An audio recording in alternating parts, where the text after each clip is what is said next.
नमस्कार दोस्तों, आज फिर एक नया विषय लेकर के आपके सामने हाजिर हैं, जिसका टाइटल है the maintenance and welfare of parents and senior citizen act 2007।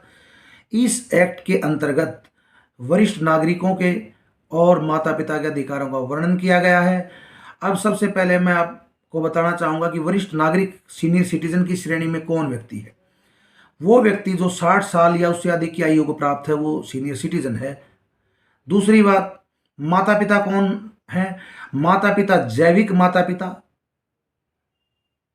गोद लेने वाले माता पिता और सौतेले यानी स्टेप फादर और स्टेप मदर को भी इस दायरे में लिया गया है। ऐसे माता पिता जो जैविक माता पिता हैं, जो गोद लेने वाले माता पिता हैं, जो सौतेले माता पिता हैं, वो अपने बच्चों से भरण पोषण के अधिकारी होंगे। और ऐसे सीनियर सिटीजन जो अपने आप को मेंटेन नहीं कर सकते, जो संतानहीन हैं, या ऐसे दंपत्ति जो 60 साल से ऊपर के हैं परंतु अपने आप को मेंटेन नहीं कर पा रहे, अपने आप को जो है अपना भरण पोषण स्वयं नहीं कर पा रहे, वो अपने रिश्तेदार से भरण पोषण के अधिकारी होंगे। और वो रिश्तेदार कौन होगा? जो उस संतानहीन दंपत्ति की संपत्ति का अधिकारी होगा, या उसने उनकी संपत्ति को अपने अधिकार में लिया हुआ है, या कानूनी दायरे में आगे उनकी मृत्यु के बाद उनका वारिस डिक्लेयर होना है, या उनकी संपत्ति का कानूनी उत्तराधिकारी बनना है। ऐसे रिश्तेदार से भी ऐसे संतानहीन दंपत्ति भरण पोषण के अधिकारी होंगे। अब संतानहीन जो दंपत्ति हैं,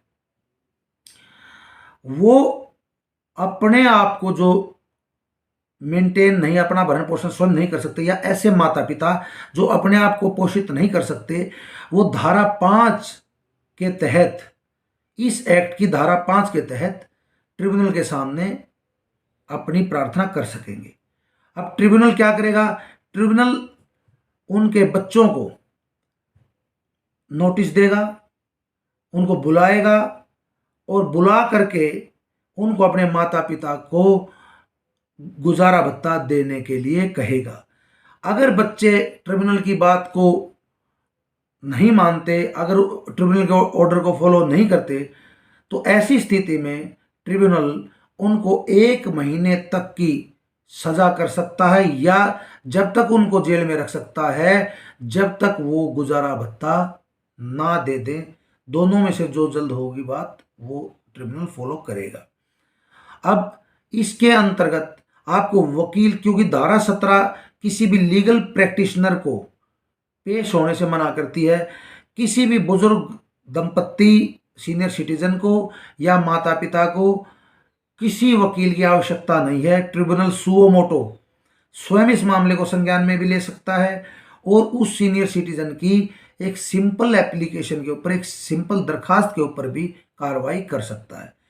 और सीनियर सिटीजन व माता पिता इस प्रकार की दरखास्त जहां वो रहते हैं उस अधिकारी को दे सकेंगे, यानी एसडीएम लेवल के अधिकारी को, जो एसडीएम का ट्रिब्यूनल होता है, उसको दे सकेंगे, या फिर जहां उनके बच्चे रह रहे हैं उस क्षेत्र के अधिकारी को भी इस दरखास्त को दे सकेंगे। इसलिए प्रत्येक सहूलियत वरिष्ठ नागरिक को और माता पिता को इस एक्ट के अंतर्गत दी गई है। काफ़ी रिलीफ दिया गया है। आशा करता हूँ आपको ये जानकारी पसंद आई होगी। जय भारत, जय Hind, stay safe, thank you.